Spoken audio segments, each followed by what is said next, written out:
अस्सलामुअलैकुम नाजरीन, welcome to the show बात कारोबार की। मैं हूं आपकी मेज़बान नताशा हसीब। नाजरीन, मार्केट की बात करें तो आज के दिन अगेन एक डिक्लाइन नोट देखा गया। 39,000 का लेवल इंटेक दिखाई देता है मार्केट के अंदर, लेकिन 39,500 जो साइकोलॉजिकल बैरियर था वो हमने लूज किया है। अगेन एक करेक्शन मार्केट के अंदर डेली बेसिस पे जो एक डिक्लाइनिंग ट्रेंड देखा जा रहा है, इकोनॉमिक जो एक इमरजेंसी की सूरत हाल है उसका इम्पैक्ट देखा जा रहा है।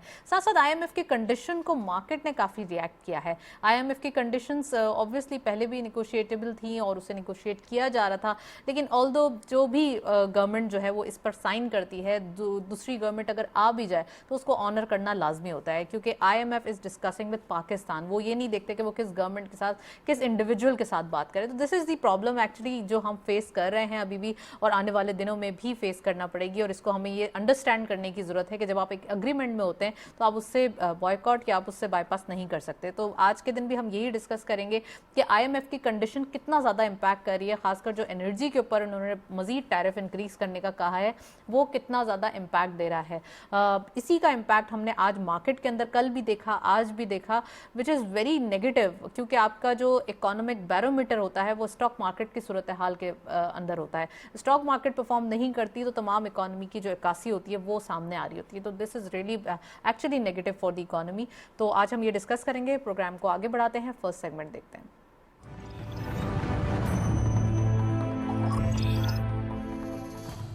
Let's have a look on daily highlights. आज की मार्केट की परफॉर्मेंस देखते हैं, क्या रही परफॉर्मेंसेज। ओपन हुई मार्केट 39,832.45 के लेवल पर। हायर साइड टू मार्केट गई 40,022.37, lower was 39,276.7 and finally closure 39,342.89 and finally closure 489.56 का। इट मीन्स आप देख सकते हैं एक negative trend starting of the day minor see market में अप कंडीशन देखी गई, which is because of the economic condition. हमने देखा था कि जब ये देखा जा रहा था कि गवर्नमेंट की जानिब से कुछ जो प्रोविंशियल गवर्नमेंट्स हैं उसके ऊपर काफ़ी जो है वो बातचीत की जा रही है, तो ये आई थिंक इम्पैक्ट था। लेकिन अब हम देख रहे हैं मार्केट में अगेन एक डिक्लाइनिंग नोट देखा गया।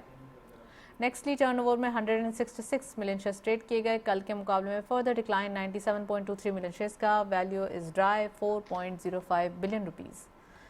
And volume leaders all scripping in red territory. WTL इस लिस्ट को लीड कर रहे हैं 0.01 के डिक्लाइन के साथ। 1.16 पे क्लोजर। 17.47 मिलियन शेयर्स ट्रेड किए गए। हम नेटवर्क लिमिटेड सेकंड स्क्वाड पे 0.02 का डिक्लाइन देखा गया। 5.6 पे क्लोजर रहा। 11.87 मिलियन शेयर्स ट्रेड किए गए। DFML थर्ड स्क्वाड पे 1 का डिक्लाइन। 11.47 पे क्लोजर। 8.57 का कारोबार रहा। ओवरऑल जो कंडीशन दिखाई दे रही है, पेनी स्टॉक्स भी नेगेटिव परफॉर्म करते हुए आज के दिन दिखाई दिए। नेक्स्ट सेगमेंट देखते हैं।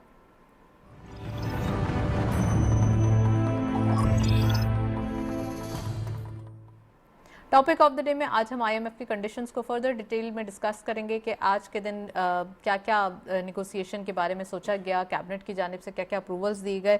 साथ साथ प्राइम मिनिस्टर साहब खैरपुर में आए हैं, उनका विजिट है, आज देखा गया। उन्होंने सैलाब मुतासरीन से जो है वो बातचीत की, उनकी जो प्रॉब्लम्स हैं, उनके जो इशूज़ हैं उनको भी डिस्कस किया, उनको एड्रेस करने की यकीन दहानी करवाई गई और कुछ जो है वो अहम ऐलानात भी किए गए, उसके बारे में भी बात करेंगे। साथ साथ एनर्जी के हवाले से जो एक कंडीशन दिखाई दे रही है, अगेन एक टफ टाइम आ जाता है गवर्नमेंट के ऊपर कि ये चैलेंजिंग टाइम है कि अब आप अनपॉपुलर डिसीजन लेंगे और फिर अपने मुल्क को बचाएंगे, मईशत को बचाएंगे। तो ये आज हम डिस्कस करेंगे कितना ज़्यादा ये फ्रेजाइल सिचुएशन फिर से आ रही है। और साथ साथ एक अच्छी न्यूज़ ये है कि ऑयल रिफाइनरी जो कि गवादर में सऊदी अरब के ताउन से बन रही है, वो चाइनीज़ उसका विजिट आज किया है उन्होंने, बहुत ही खुशाइन बात है।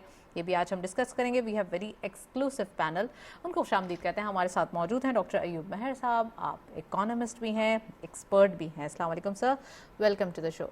और हमारे साथ मौजूद हैं शमसुल इस्लाम साहब, आप फॉर्मर वाइस प्रेसिडेंट हैं KCCI के। अस्सलाम वालेकुम, welcome to the show. Program का बाकायदा आगाज़ करेंगे डॉक्टर साहब आपसे। डॉक्टर साहब, क्या दिखाई दे रहा है मुल्क के अंदर, कहा यह जा रहा है टाइमिंग्स भी हम फॉलो कर लें मार्केट्स के लिए ताकि एनर्जी को बचाया जाए। IMF की कंडीशन, एनर्जी के ऊपर क्राइसिस, अगेन पाकिस्तान के लिए एक टफ टाइम, कैसे डिस्क्राइब करेंगे? देखिए, कल जो कैबिनेट ने एनर्जी के लिए जो ऑस्टेरिटी मेजर्स इंट्रोड्यूस किए हैं उससे ठीक है, थोड़ा बहुत फ़र्क ज़रूर पड़ेगा, लेकिन ये कहना कि उससे कोई ड्रामेटिक चेंज आ जाएगी वो पॉसिबल तो नहीं है उससे, लेकिन एक खुशाइंद इक़दाम उसको कहा जा सकता है। दूसरा ये कि जो ख़बरें आ रही हैं, जो बात की जा रही है, उसमें देखें IMF हो, वर्ल्ड बैंक हो, एशियन डेवलपमेंट बैंक हो, हम बहुत मिसअंडरस्टैंड करते हैं उनके जो रूल होता है। जो प्रेजेंट एग्रीमेंट है, अच्छा पहले प्रैक्टिस ये रही है, जितने भी एग्रीमेंट होते थे आईएमएफ से वो पब्लिक किए जाते थे। 93 में पाकिस्तान पहली मरतबा गया, उसके बाद आईएमएफ का मेंबर है पाकिस्तान, लेकिन हमने उसकी मेंबर के बेनिफिट जो लेने शुरू किए। अब क्यों नहीं पब्लिश किए जाते? अब देखें, अब उसको एक तो पब्लिश नहीं हो रहा है, और दूसरी जो उसमें मसला आ रहा है पब्लिश ना होने के अलावा वो ये कि एक आपको वे आउट मिल जाता है पार्टी पॉलिटिक्स के लिए, कि एक पार्टी कहती है मुझसे पहले वाले कर गए हैं, वो कहते हैं मुझसे पहले वाले कर गए हैं। अभी अगर करंट सिनेरियो में आप देखें तो जो हमने लास्ट एग्रीमेंट जब साइन किया था उस वक्त प्रीवियस गवर्नमेंट थी, फरवरी में नहीं एग्रीमेंट पहले साइन हो गया था, फरवरी में कंडीशन इंप्लीमेंट होनी थी, फेब में किया गया कि रिलैक्स किया गया बहुत सारी चीज़ें अगेंस्ट दी कंडीशनलिटीज़। जो कंडीशनलिटीज़ हमने की थी उसमें रिलीफ इंट्रोड्यूस किए गए। रिलीफ इंट्रोड्यूस कराने के बाद जब चेंज और गवर्नमेंट आया तो चेंज और गवर्नमेंट में मिफ्ता इस्माइल साहब आए। मिफ्ता इस्माइल साहब का पूरा फोकस अगर आप देखें उनकी जितने भी अरसे वो रहे तो उनका फोकस था कि कंट्री को किसी भी तरह से डिफ़ॉल्ट से बचाना है। अच्छा, डिफ़ॉल्ट का जो ऑप्शन होता है उसमें देखें जिन कंट्रीज़ के पास आप जाते हैं वो पब्लिकली जो बताया जाता है, सऊदी अरब हो, चाइना हो, कोई भी हो, जब हम लोन लेते हैं तो एक तो चीज़ होती है कंडीशनलिटीज़ की एक्सेप्टेंस, दूसरी चीज़ होती है उसकी कॉस्ट भी तो पे करनी पड़ती है ना।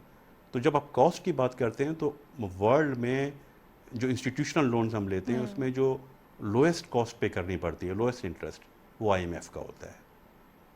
लोएस्ट पे आप ले रहे होते हैं लेकिन उसकी कुछ कंडीशन हमें फॉलो करनी पड़ती हैं। आईएमएफ का जब भी लोन होता है, आईएमएफ का एक ही ऑब्जेक्टिव है, आईएमएफ बना ही इस मकसद के लिए था।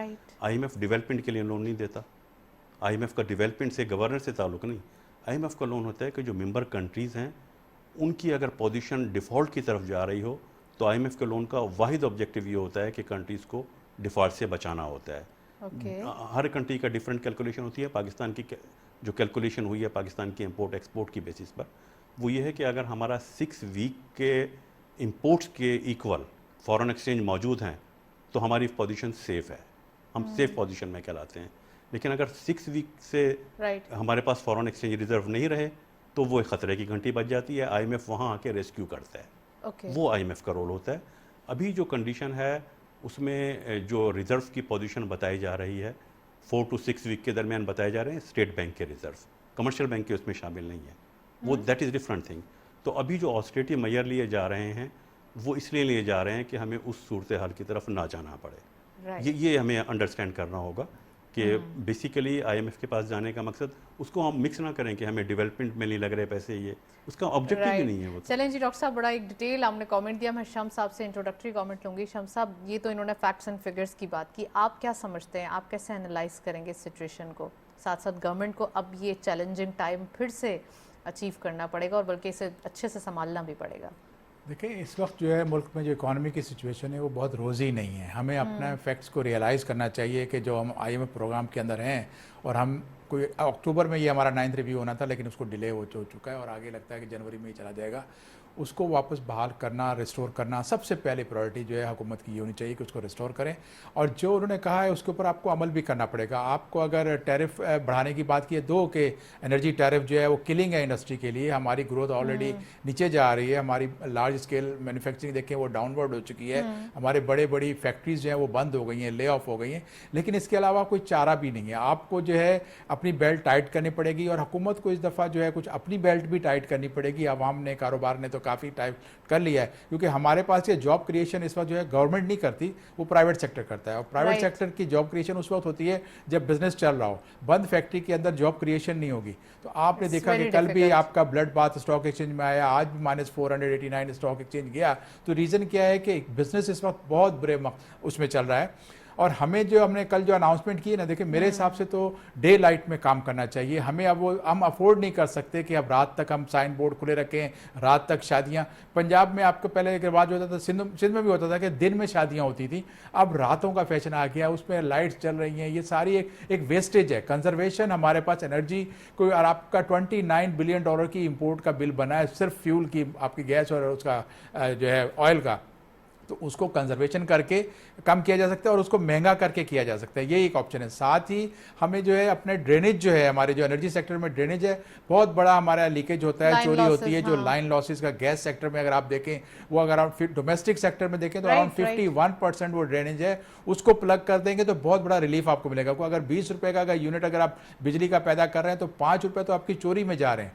ये जो कुंडे है ना, मैं मामूली सी छोटी सी चीज पे जाता हूँ, आपको आपके हाँ, ये इलेक्ट्रिक hook वालों को भी system, सुनना चाहिए हाँ। कि कराची में तो के इलेक्ट्रिक देखती है, हर वो जगह जहाँ पे कुंडा लगा हुआ है, जहाँ छोटा टायर पंचर वाला बैठा है या कोई रेडी वाला बैठा है, वो 5,000 रुपए उस लाइनमैन को दे रहा है। तो वो पूरा अल्टीमेटली कौन बेयर करता है? वो लॉसेज फिर हम जो ऑनेस्ट पेयर हैं उसके यूटिलिटी बिल पे करते हैं उनके ऊपर क्योंकि आता वो है। तो एरिया वाइज बिल बनाते हैं ना, उन्होंने देखा इस एरिया में इतनी यूजेज है, चलें इसका बिल इतना होना चाहिए। बिलिंग की अलग बात है, वहाँ पे जहाँ चोरी हो रही है उस चोरी को भी तो प्लग करना है। वो चोरी मुसलसल आप अगर बिलिंग में शामिल करते रहेंगे तो फिर आम आदमी के लिए अफोर्ड करना बहुत मुश्किल हो जाएगा। आपको ड्रेनेज जहाँ जहाँ हो रही है, जहाँ जहाँ रेवेन्यू का ड्रेनेज हो रहा है, आपका बहुत बड़ा सेक्टर है जहाँ पर आपने उसको टैक्स नेट पे नहीं लेकर आया। एग्रीकल्चर आपका सेक्टर है जिसके अंदर आपका कोई ऐसा इनकम टैक्स का इतना ज़्यादा तो नहीं, आपका ग्रोथ अगर देखें उसमें तो कितनी ज़्यादा ग्रोथ होती है, लेकिन कंट्रीब्यूशन टैक्स की आपकी 3% पे है। इसी तरह से आपका रिटेल सेक्टर जो है, ये सारे वो हैं जो हमारे जो रेवेन्यू कलेक्ट करने के आधार हैं, उन सबको पता है, और लेकिन वो उसके ऊपर आंखें बंद की हुई हैं कि वहाँ पर उनके जो है वो मंथलियाँ चल रही हैं, उसको ठीक करना पड़ेगा। अब हम बिजनेस एज यूजुअल नहीं कर सकते, हमें अपने आप को एफिशिएंट करना होगा, और इससे निकलने के लिए ही पाकिस्तान का सर्वाइवल है। आगे बिजली अगर 80 रुपये यूनिट हो जाएगी तो बताएं लोग क्या करेंगे, फिर बिजली बंद कर देंगे। आपने आज हुक आप का जिक्र किया है, अगर कोई आदमी हुक कर डालता है घर के अंदर तो वो कितना बिजली चुरा लेगा? मतलब एक घर के अंदर कितनी, जिसका बिल 2,000 आ रहा है वो 8,000 वाला बिल होगा, या आप समझते हैं कि बहुत बड़ा कोई चंक? नताशा, घर में अब कुंडा नहीं लग रहा, अब आपके घरों के बाहर मीटर लगे हुए हैं, अब कुंडा लग रहा है जो रोड के ऊपर बैठे हुए, जो आपके ठेले या जो दूसरे लोग बैठे हुए, जो पंचर लगाने वाले बैठे हैं, वो लगा रहे हैं। वो बहुत बड़ा एक लीकेज है। कराची में देखें आप, कितने आपके ऐसे लोग बैठे होंगे, और मुल्क में जगह है, तो सारे इनको आपको ये अल्टीमेटली उसमें ऐड कर रहा है ना, कंज्यूम कर रहा है ना ये भी फ्यूल। तो आपको तो अपने आप को स्मार्ट करना है, आपको रेवेन्यू बढ़ाना है। आप अगर सिर्फ बिजली महंगी करते रहेंगे तो फिर अभी आपने देखा जो आपकी फिगर आई है जिसमें अगर आपका एनर्जी सेक्टर का, तो ऑस्टेरिटी मेजर ले लिए ना, अब तो आप अभी आगे चलना होगा, आपको डे लाइट को मैक्सिमम यूज करना, मगरिब तक आपको करना चाहिए, सुबह खुल जाए, उसके बाद आपने शादियों का भी आप रखें जी, मगरिब एज अर्ली के एज बाद। कितना बजे खुलना चाहिए? सॉरी, एज अर्ली एज, देखिए ये day light, maximum day light तक आपको करना पड़ेगा। आपको रात में ले जाने से आपके जो साइन बोर्ड्स हैं, जितने जो कमर्शियल एक्टिविटीज आपकी बिला वजह की, जिसके अंदर कोई कंट्रीब्यूशन नहीं है, कंजम्पशन कर रही है, तो कंजम्पशन तो हमें कम करनी है। हम पाकिस्तान की कंजम्पशन 92% पे ले जा चुके हैं, यूएसए की कंजम्पशन 80% है, तो कंजम्पशन कम करेंगे तो कुछ आपके पास आएगा ना, वरना तो आपकी इकोनॉमी का बुरा हाल होना। कंजम्पशन क्या है? ये वेस्टेज है, वेस्टेज है, कंजम्पशन है ऐसी कि हम अननेसेसरी कर रहे हैं। एक आदमी गाड़ी लेके निकलता है बहुत बड़ी, उसको घूम के लॉन्ग ड्राइव पे जा रहा है, जब पेट्रोल महंगा होगा तब होगा। अभी आपने पेट्रोल की प्राइसेस कम कर दी हैं, लोगों को एक छोटा सा जो है मैसेज गया है कि फ़ायदा होगा, लेकिन अगर आप देखें तो इन्फ्लेशन पे ये एक ज़ीरो इम्पैक्ट आएगा, क्योंकि आपकी जो कॉस्ट है ट्रांसपोर्ट की, पब्लिक सेक्टर की, वो कम नहीं करते, वो उसी को लेके जाते हैं। आज भी अब कंट्री से जो कार्गो आ रहा है उसके किराए कम नहीं हुए, वो उसी पे चल रहे हैं, तो फिर ये रिलीफ क्या गया आपके लिए, उसको जो नुकसान किया। तो आपको तो अपना महंगा करके इसकी कंजम्पशन को आप कम कर सकते हो, कंजर्वेशन को इसी तरह की जा सकती है, और अननेसेसरी जहाँ पे लगे हुए आपके जो कुंडे उंडे और जो दूसरी चीज़ें, उसको प्लग करना पड़ेगा, उसको ही प्लग करना पड़ेगा। चलिए डॉक्टर साहब प्लीज इसको फर्दर डिटेल में बताइएगा। एक तो आईएमएफ की कंडीशन, दो मसले हैं, दोनों चीज़ें अलग-अलग हैं जी। एक वो होता है जो जिनका ताल्लुक जिन मेयर्स के इकोनॉमिक पॉलिसी से होता है, और एक वो होता है जिनका पॉलिसी से नहीं, गवर्नेंस या एडमिनिस्ट्रेशन से ताल्लुक है।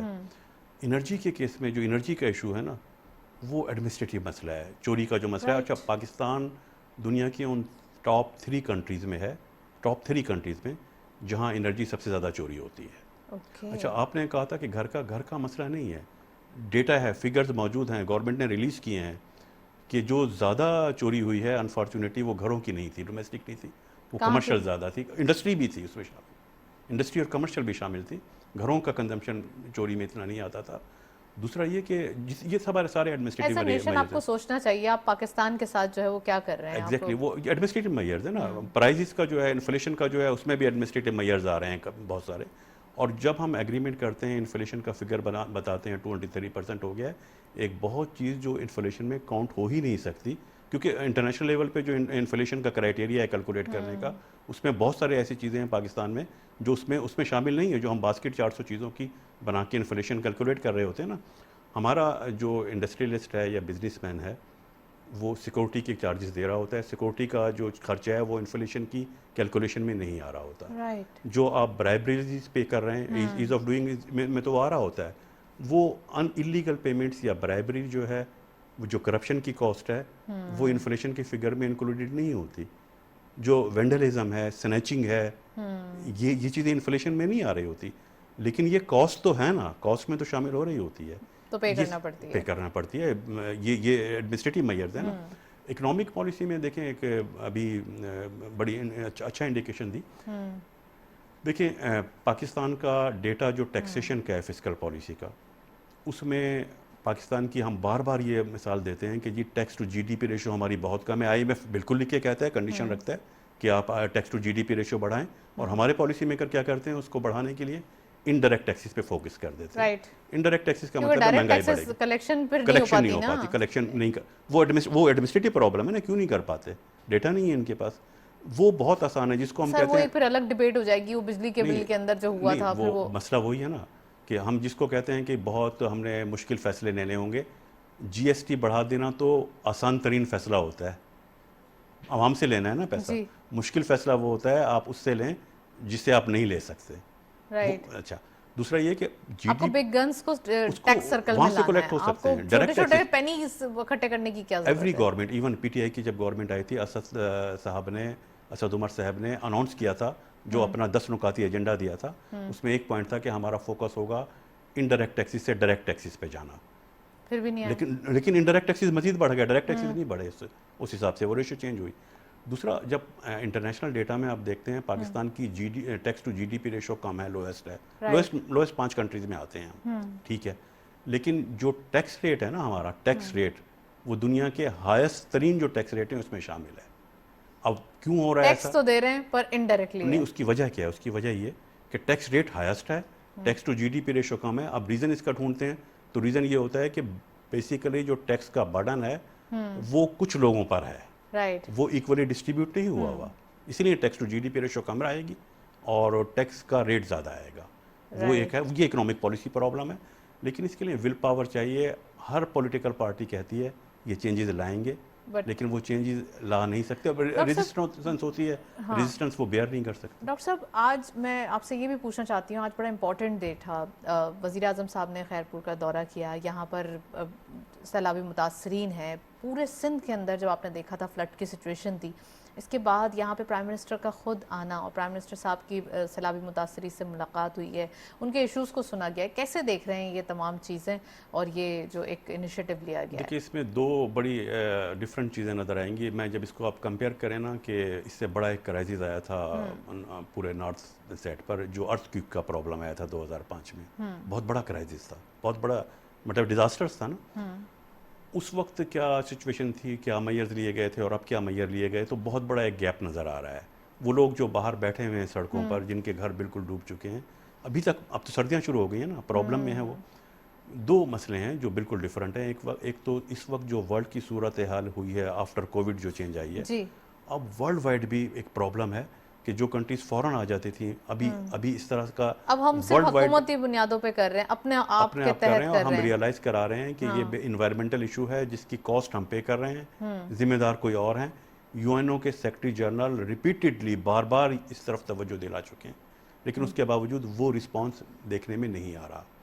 दूसरा ये है कि जो हमारा इंटरनल मैकेनिज्म है, उसमें जब अर्थक्वेक वाली सिचुएशन आई थी तो जो हमारे नेशनल इंस्टीट्यूशन है, नेशनल अदारे हैं, इमीडिएट रिस्पांस दिया था, डेटा कलेक्ट करना शुरू किया था, रिस्पांस के लिए पहुंच गए थे, वहाँ पे मेडिकल फैसिलिटीज़ पहुंच गई थी। पूरा पाकिस्तान आप देखें, आप तो मीडिया में हैं, लेकिन मैं एक चीज़ ज़रूर यहाँ पे हाईलाइट करना चाहूँगी कि यहाँ पे ये वाहिद वज़ीर आज़म है कि ये इंडिविजुअल लोगों के पास खुद से चल के जा रहे हैं, खुद से लोगों के मसाइल पूछ रहे हैं, सबके सर पे हाथ रखना, सबसे पूछना, उनके मसाइल को हल करना, उनके लिए ऐलानात करना। तो ये एक बड़ा ही एक यूनिक चीज़ सामने आई है, जो कि he is a doer, he has proved that कि इन्होंने वाकई उनका कंसर्न शो हो रहा है। लेकिन इंस्टीट्यूशनल वर्क है, इंस्टीट्यूशनल वर्क है। इवन मीडिया को देखें ना, मीडिया की रिस्पॉन्सिबिलिटी बनती है, उसको आप इग्नोर नहीं कर सकते। 2005 में 24 घंटे तक मीडिया के प्रोग्राम चलते थे, उनको अब प्राइवेट हाईलाइट किया मीडिया जाता अपनी था। रेटिंग लेता है। अपनी रेटिंग ले रहा है, वो तो उस तरफ तो मैं जाएंगे। शम्स साहब से भी कमेंट चाहूंगी। शम्स साहब, सैलाबी मुतासरीन काफ़ी परेशान, सर्दी के दिन आ चुके हैं। अब सर्दियों के दिनों में आप भी जानते हैं, हम भी जाते हैं, हम अपने घरों के अंदर जो है वो सुकून ढूंढने की कोशिश करते हैं कि वो हम किसी ना किसी तरीके से सर्दी से बच सकें। उनका क्या होगा जो सैलाबी मुतासरीन रोड पे खुले आसमान तले बैठे हैं? अच्छा, अगर आप मुझे थोड़ा सा अलाउ करें, क्योंकि एक पॉइंट उन्होंने जिक्र किया, मैं उसको और क्लियर कर दूं। उन्होंने स्ट्रेट अवे एलिगेशन लगाया कि जी इंडस्ट्री चोरी करती है। तो सॉरी डॉक्टर साहब को डेटा का पता नहीं है। अगर डेटा आप देख लें, मुझे लेट मी, मैंने आपको इंटरप्ट नहीं किया था, मुझे क्लियर करने दीजिए। आप डेटा उठा के देखें, जो कलेक्शन हो रही है, सबसे एफिशिएंट कलेक्शन आपकी जो है इंडस्ट्री से हो रही है। आपकी एनर्जी की चोरी इंडस्ट्री नहीं कर रही है, आपकी एनर्जी की चोरी जो है दूसरी जगह हो रही है, जो आपके लाइन लॉसेज हैं, जहाँ पे आपने कुंडे लगा के दिए हैं, जो आबादियां चल रही हैं। इसी तरह से आपके जो है इलीगल आपने कनेक्शन तंदूरों में इधर उधर लगा के दिए हैं, वहां होता है। यूएफजी गैस का जो है 51% डोमेस्टिक में। मैं प्राइम मिनिस्टर साहब के बारे में सैलाब की बात है, क्योंकि देखो मुझे ये मैं रिप्रेजेंट कर रहा हूँ कराची चैम्बर का, मैं रिप्रेजेंटेटिव हूँ, मैं फॉर्मर वाइस प्रेसिडेंट, तो मुझे ये बात कहना जरूरी है, क्योंकि ऑन रिकॉर्ड लाना चाहिए था कि इंडस्ट्री तो सबसे ज्यादा पेमेंट करती है। अच्छा, बात ये रही कि सैलाब का आप देखेंगे तो सैलाब जब से आया, बर्बादी तो हमारी बहुत बड़ी हुई, बिलियंस ऑफ डॉलर का हमें लॉस हुआ, और उसके अंदर जो है हुकूमत ने अपनी तरफ से पूरी कोशिश की। इस वक्त एक तो आप IMF के प्रोग्राम में भी हो, जहाँ स्पेंडिंग करते हो तो फिर आपका फिस्कल डेफिसिट भी बढ़ जाता है। उसके बावजूद अवाम ने भी वो काफ़ी मदद की कि यहाँ से आपने देखा था कराची से ट्रकों के ट्रक भर के गए खाने पीने की चीज़ों के। और प्राइम मिनिस्टर साहब का तो पहुँचना, वहाँ पे वज़ीर आला साहब का, सबका पहुँचना तो बनता है। वहाँ जब जाते हैं तो उनको एक रिलीफ मिलता है कि लोग, किसी ने हमारे सर पे हाथ रखा। लेकिन उनके साथ जो हमने जो सिचुएशन को हैंडल करना चाहिए था, वो इतनी ज़्यादा बेहतर नहीं हो सकी कि आज भी आपका जो है दादू और मुख्तलिफ इलाकों में पानी खड़ा और नज़र आया, और आज भी वो काश्तकार जो है सिर्फ इस वजह से वहाँ गंदम की काश्त नहीं कर पा रहे कि वहाँ पानी खड़ा है। तो वो हमें इफेक्टिव करना चाहिए था। और मुझे पता है कि इसकी वजह भी एक ये होगी कि हमारे पास फाइनेंशियल कंस्ट्रेंट ऐसे थे कि हम वो मॉडर्न मशीनरी यूज़ नहीं कर सके। बहरहाल ये एक अच्छा है, उसकी भी कोशिश तो हो रही है। प्राइम मिनिस्टर साहब आए हैं तो एटलीस्ट वो विजिट करेंगे तो उन्हें पता भी चलेगा ना। अपनी आंखों से देखना, सीइंग इज बिलीविंग होता है। जब आप आंखों से देखते हैं तो ज्यादा अच्छे तरीके से फैसले कर सकते हैं। जी जी बिल्कुल, देखें वो तो बात सही है कि prime minister on the spot पहुंचते हैं, इनका रिकॉर्ड भी रहा है, वहाँ पहुंच जाते हैं मौके पे क्या हो रहा है। लेकिन साथ जो नीचे, ये प्राइम मिनिस्टर साहब 24 घंटे तो यहाँ नहीं बैठे रहते ना, जो नीचे की मशीनरी है उसको भी काम करना चाहिए। क्योंकि अगर उनकी कोताही, वो लेथार्जिक हैं, तो फिर उसकी बदनामी का जो है ना, वो सारा का सारा मुरद इल्ज़ाम ठहराया जाता है हुकूमत वक्त को, वो फिर सरकार तक आती है। तो ये आपको नीचे वाले लोगों को जो है एफिशिएंट होना चाहिए, काम करना चाहिए। बहुत बड़ा मैकेनिज्म एक बनाया जाए। IMF के ऊपर भी थोड़ा सा मैं चाहूंगी कि आप इसके ऊपर भी बोलें कि ये आपने नीचे के लोगों का, यानी कि एडमिनिस्ट्रेटिव मेजर्स की भी बात की जो कि होना चाहिए। IMF के साथ भी यही हुआ है कि आप जब आए हैं गवर्नमेंट के अंदर, आपने इतना इंस्टेंट मेजर्स लेकर संभाला, तो फिर आपके पास एक लंबी कंडीशन है जो पहले के लोग साइन करके चले गए। बड़ा मुश्किल है इसको भी ओन करना। देखिए, सुकूक बॉन्ड की पेमेंट आपने देखी इस मंथ। बिल्कुल, हमारे यहाँ पेमेंट्स तो हमारी जो इंटरनेशनल कमिटमेंट थी वो हमने पूरी करी। हमने उसमें 1 बिलियन का, इससे पहले आपको पता था CDS कितना ज़्यादा बढ़ गया था। लेकिन आपके ही शो में हमने टाइम से पहले बताया था कि ये आपकी पेमेंट हो जाएगी, और अब ऐसा कोई सामने नहीं है। अप्रैल में जाके आपका जो नेक्स्ट जो है वो 2024 में आपके ड्यू होगा। तो उससे पहले जो है हुकूमत अपनी पूरी कोशिश कर रही है कि फ्रेंडली कंट्री से रिजर्व्स लेकर आए, चाइना से, सऊदी अरब से और दूसरे ममालिक से, ताकि आपके डिपॉजिट्स बढ़ेंगे तो आपके ऊपर जो प्रेशर है जो आप वो रिलीज होगा। अब आपको यहाँ पर टैक्सेशन के बारे में जो बात की थी, IMF क्या है, वो एक मनी लेंडिंग का एक आपको अदारा है, बेल आउट करने आता है, आपका बीमारी का इलाज करता है, लेकिन साथ में वो ये नहीं कहता कि जो लीकेजेस को आप जो है इसको कानूनी तौर पे वो कर सको। हमें लीकेजेस को रोकना पड़ेगा, क्योंकि वो तो कहेगा रेवेन्यू आपको बढ़ाना है। अब रेवेन्यू में उसको IMF को परवाह नहीं है कि 80 रुपए का यूनिट बिजली का हो जाता है, वो 30% आवाम पे क्या बीतेगी, वो आवाम पे क्या बीतेगी। पॉलिटिकल इकोनॉमी है यहाँ पर, जो है अराउंड 40% लोग जो है बिलो द पॉवर्टी लाइन है, 60% पुअर लोग हैं, लेकिन 40% एक्सट्रीम पुअर हैं जो 2 वक्त खाना भी नहीं खा सकते। बेचारों के पास अभी अगर आप देखें तो जो सिंध में जो हाल हुआ है, सूखी रोटी और उसको पानी या लस्सी के साथ खा रहे हैं, तो वो बेचारे, आप सोचो कि किस तरह गरीब लोग हैं। ऐसे लोगों पे अगर जब आप टैक्सेशन करोगे तो ये पास ऑन होता है उन गरीबों पे अल्टीमेटली। जैसे डॉक्टर साहब कह रहे थे कि हमारा टैक्स जो है वो सबसे हाईएस्ट है पाकिस्तान में, एट सोर्स टैक्स हमारा बहुत हाई है। हम अराउंड 40%, तो टोटल टैक्सेशन देखें तो 40% में जाते हैं। दुनिया का OECD कंट्री कहती है कि आपको 15%, 17% पे लाना चाहिए। टैक्स जब कम होता है तो बिजनेस की इन्वेस्टमेंट जो है वो बढ़ती है, इन्वेस्टमेंट बढ़ती है तो आपकी जॉब क्रिएशन होती है। हम क्या कर रहे हैं कि मजबूरी है कि वो ड्रेन भी नहीं रोक रहे, जो ड्रेनेज हो रहा है, जो सेक्टर हमारे टैक्स जो है एमनेस्टी इंजॉय कर रहे हैं, जो पे नहीं कर रहे हैं, आपके पास सामने ही है कि अगर आप 4 शहरों को निकाल दो पाकिस्तान के, तो बाकी का कितना कंट्रीब्यूशन है, कुछ भी नहीं होगा। लेकिन वहाँ पर आपको 6 करोड़ की गाड़ियाँ भी रोड पर नजर आएंगी, वहाँ बड़े बड़े महलात भी हैं, तो उसमें FBR को जाना चाहिए। आप बड़े जो लग्जरी पोश एरियाज हैं वहाँ से शुरू करें, आपको तो घर बैठ के तो टैक्स नहीं देगा कोई। राइट डॉक्टर साहब प्लीज़ इसके ऊपर भी कमेंट कीजिए, लेकिन मैं चाहती हूँ कि जो सऊदी अरब के ताउन से जो रिफाइनरी का मैन्युफैक्चरिंग होगी और यहाँ पर जो एक नई रिफाइनरी लगेगी, पाकिस्तान के लिए बड़ी खुशाइन बात होगी, उसके ऊपर कितना इम्पोर्टेंट है जो आज विजिट देखिए लास्ट ईयर डिसाइड हुआ था $10 बिलियन की इन्वेस्टमेंट आएगी ऑयल सेक्टर में सऊदी अरब से, कमिटमेंट थी, जिसमें रिफाइनरी भी इंक्लूड थी, एक मॉडर्न रिफाइनरी का भी जिसमें प्रोजेक्ट था। मसला देखिए उसमें यह है कि जो हम करंट सिनेरियो डिस्कस कर रहे हैं ना, चाइनीज़ इन्वेस्टमेंट हो, सऊदी इन्वेस्टमेंट हो, इसमें जो फिगर इन्वेस्टमेंट का आता है ना, अगर $10 बिलियन आ गया तो उसका मतलब ये नहीं कि $10 बिलियन का फॉरेन एक्सचेंज आएगा। वो फॉरेन एक्सचेंज नहीं, वो बेसिकली मशीनरी काइंड्स और डिफरेंट शेप में इन्वेस्टमेंट आती है, वो इन्वेस्टमेंट होती है। लेकिन जो हमारे पास इन्वेस्टमेंट का जो अगर आप रिलाई करते हैं स्टेट बैंक के डेटा पे, जो फॉरेन एक्सचेंज रिजर्व में अल्टीमेटली ट्रांसफ़र हो जाता है जाके, उसमें वो फिगर इंडिकेट नहीं हो रहा होगा, रोजगार दे रहा होगा, GDP में कंट्रीब्यूशन कर रहा होगा, तो वो इन्वेस्टमेंट बिल्कुल आएगी। लेकिन हमारा जो करंट इमीडिएट प्रॉब्लम आया हुआ है, वो इमीडिएट प्रॉब्लम मैं समझता हूँ FDI से ज़्यादा बड़ा प्रॉब्लम जो है वो ये है कि इमीडिएटली हमें फॉरेन एक्सचेंज रिजर्व जो हैं वो मेंटेन कर रहे हैं। तो उसके लिए सऊदी अरब ने बहरहाल अभी प्राइम मिनिस्टर का जो विजिट हुआ था उसमें एक वो $3 बिलियन जो थे उनको रीशफल किया। अगर खुदा ना खासा वो इमीडिएटली पे करने पड़ जाते कितना मुश्किल तो हो जाता। वो डेफिनेटली फिर डिफ़ॉल्ट में चले जाते, लेकिन वो अलाउ किया गया, उसको रीशफल किया गया है। तो इसमें बेसिकली सऊदी हुकूमत का ताउन इनके विज़िट के बाद वो एक बहुत बड़ा मैं समझता हूँ एक बड़ी चेंज थी, वो पॉजिटिव चेंज थी। अदरवाइज़ ये था कि IMF में जो डिले हुआ है हमारी नेगोशिएशन का और उनका जो रिव्यू आना था, तो हमें एक क्राइसिस क्रिएट हो सकता था। इसी तरह चाइनीज़ इन्वेस्टमेंट है, चाइनीज़ इन्वेस्टमेंट ज़्यादातर डॉलर्स की शक्ल में नहीं आती, वो कॉइन्स की शक्ल में आती है, मशीनरी प्लांट की शक्ल में आती है, इन्वेस्टमेंट के फिगर्स में तो आती है, लेकिन फॉरेन एक्सचेंज में वो रिफ्लेक्ट नहीं कर रही होती। तो हम लेकिन प्रॉब्लम अगेन वही कि जब हम डिफ़ॉल्ट की बात कर रहे हैं, ख़तरे की बात कर रहे हैं, ऑस्टेरिटी मेजर्स की बात कर रहे हैं, तो उस वक्त हमारा बेसिक इस वक्त जो मैंने जो 6 वीक का बताया था ना, वो 6 वीक क्या है बेसिकली, क्यों 6 वीक का कहा है, जो LC खोलने का प्रोसेस होता है उससे वो काउंट किया जाता है कि ये ना हो कि पाकिस्तान की LCs जो है वो इंटरनेशनल मार्केट में उनको ऑन ना किया जा रहा हो। तो दैट इज़ द रीज़न कि हमें 6 वीक का foreign exchange reserve in any case state हमारे बैंकों में होना चाहिए।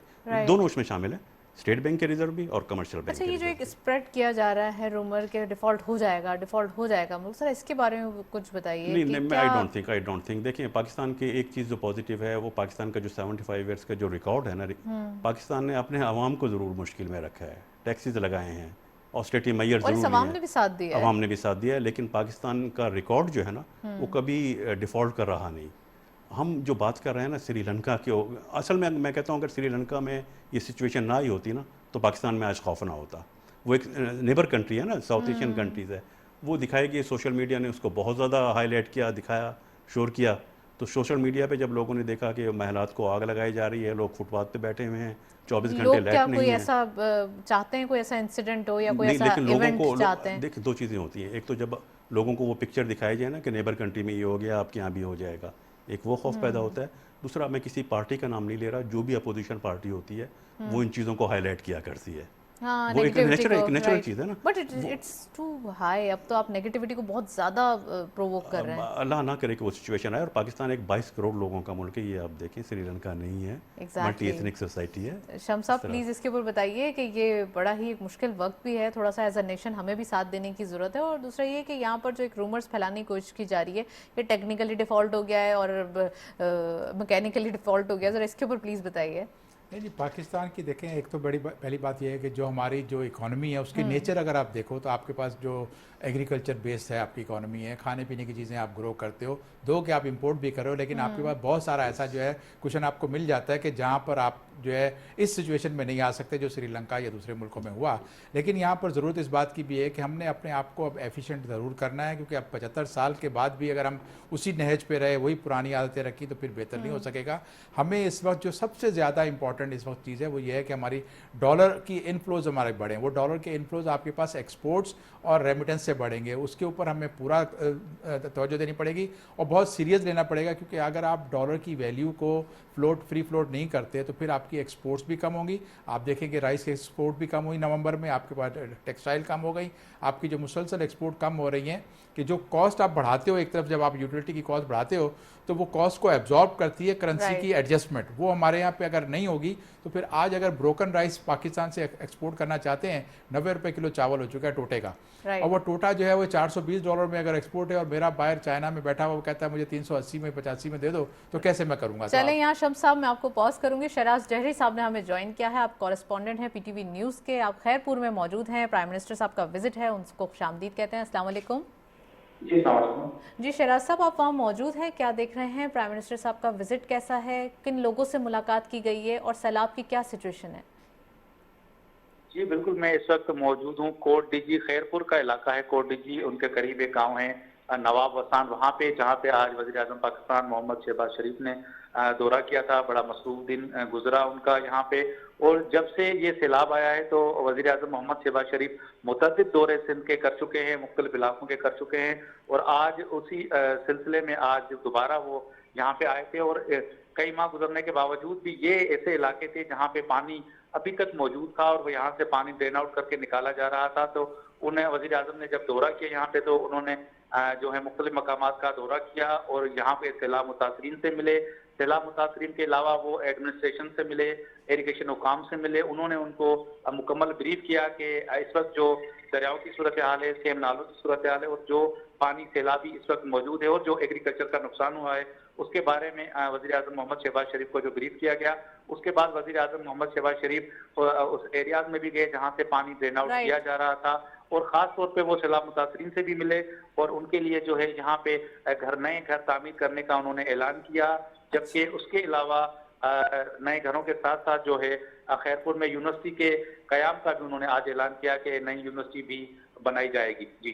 जी, इन्हीं ऐलानात के हवाले से बात करेंगे। मजीद के घरों की तामीर का उन्होंने कहा है, इरिगेशन डिपार्टमेंट से भी आपने कहा कि मुलाकात हुई है, तो कब तक पानी जो फर्दर निकासी है वो हो जाएगी? और दूसरी बात ये कि ये जो सैलाबी मुतासरीन हैं जिनको अभी तक घर फराहम नहीं किए गए, तो क्या उनके पास कैंप्स वगैरह मौजूद हैं?